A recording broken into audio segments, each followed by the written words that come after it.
Hello, welcome to this week's Wild Spirits News. I'm Sibylla and today's topic is success, love, happiness, the missing piece that you keep overlooking. You see, a lot of people I meet or work with have big dreams. They would love to do something bold. They would love to travel the world. They'd love to find the love of their lives. They would love to start their own business or prioritize their passion, do what lights them up.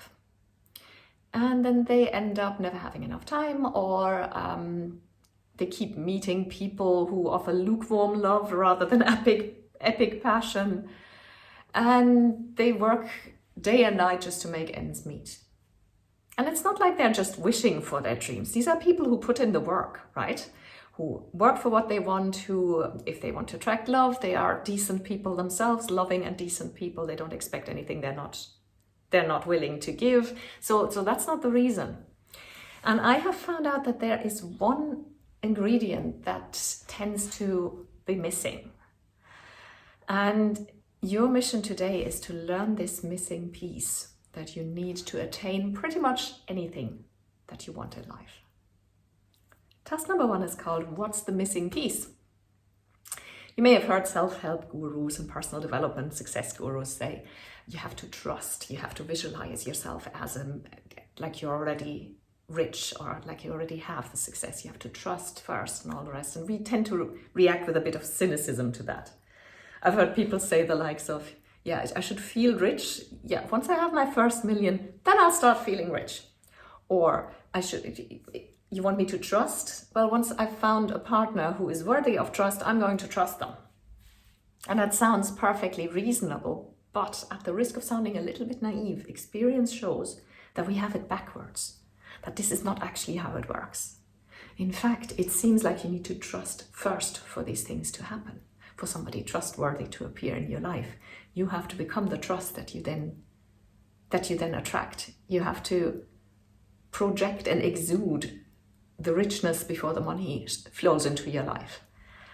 Yes, I do know this sounds a bit weird, but it seems like you actually do have to leap for the net to appear. You do need to step forward before you know that there's actually a floor under your feet. Have you ever read success stories? And I don't mean success stories by people who had all the privilege in the world, but by people who actually were very disadvantaged and still made something incredible happen in their lives. I was struck by how many of these start with, I had no idea where that money would come from, but I committed to it anyway.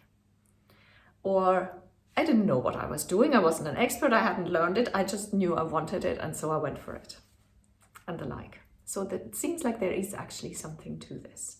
So that is the missing piece. Task number 2 is called Prepare and Heal. It sounds really great, doesn't it? Just trust and be bold and everything will be fine. Unfortunately, it isn't that easy. You can't just command or will yourself to trust. A lot of us, at least if you're over 15 years old, a lot of us have been hurt. They have had experiences of massive failures in their lives. They might have experienced trauma and abuse and all sorts of disappointment. And it's just not so easy to just step over this and say, oh yeah, okay, I'm all good, I'm trusting again. And the last thing we want to do is start trusting and then fall for the latest internet scam, because these things do exist. So there is some reason, there's some reasonable grounds for not being too trusting all the time. So unfortunately, there's no shortcut to this. So this task is a bit longer than this video will take. I want to encourage you to take the time and give yourself the gift of attention for healing. Find people, find friends who understand you. Join groups, self-help groups, online or offline. If there's some hurt that keeps coming up in your life, then go to counseling or therapy. You can heal trauma. And by the way, you don't need to have everything healed and be perfectly on an even keel, because you know what? Nobody is. No person, no human being in the world. Life means to get hurt sometimes. So you don't have to be in perfect mental health in order to step forward. In my experience, even just taking that first step and starting, even acknowledging that you are actually worth that effort and that time, usually brings you in a space where you'll be able to, where your intuition heals enough, that you trust yourself enough to trust your gut feeling that something is worth going for, or that something is not for you or not good for you. Task number 3 is know when you're on the right track. So this task number 2, the healing and preparing, is really not skippable, because that is what you need to avoid being taken advantage of and to just develop that gut feeling and that judgment, that healthy judgment that prevents you from doing something stupid. And then by all means, do dare, do trust, do step forward without knowing where the money or the time or whatever is, the resources are going to come from.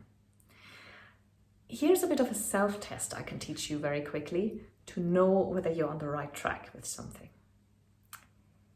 If you are excited and nervous, but avoid even looking at your bank balance, or avoid even thinking of what could happen, but make up for this with all this hyper excitement, that is usually a bad feeling. You can also feel into your body, and if your body is kind of sinking or contracting, if something in you, it's usually in the stomach area, but for different people it could be in different parts of the body. If something is contracting, that's usually not a good sign. If you're, however, scared to death of what you've just dared and what you've just started, have no idea how it's going to come together, but you love thinking of the outcome of what you actually want, and your body feeling, your physical feeling is expansive, that is a good sign. That is a sign that you're on a good track. And trust me, learning the difference between doing something daring and being foolhardy, learning to tell, is one of the greatest gifts that you can give yourself. You should never let your past prevent you from going for everything, from being daring, from being bold, because that is what life is for. And you can and should and deserve to attain the life that you really want. Task number 4 is let me know. I would really know how you stand on this. Do you think it's all a humbug? And this whole daring and trusting first is just going to lead to disaster? Or have you any experience with actually doing this and manifesting something that you didn't previously think was possible? I'd love to know your thoughts. So reply to the email that you got the link to the video with and tell me, and I will write back, I promise. If you didn't get the link to the video in an email, that means you're not part of the Wild Spirits community yet, and you should join us. Go to wildspiritscoaching.com and fill in that little form there. You'll get 1 email per week, so it's 100% spam free. You'll get extra articles and information, recommendations of books and other resources, and sometimes you get exclusive offers only for my subscribers that nobody else ever even gets to see. So go to wildspiritscoaching.com and sign up. You can also Google Wild Spirits Coaching. That'll get you to the website as well. Thank you for watching.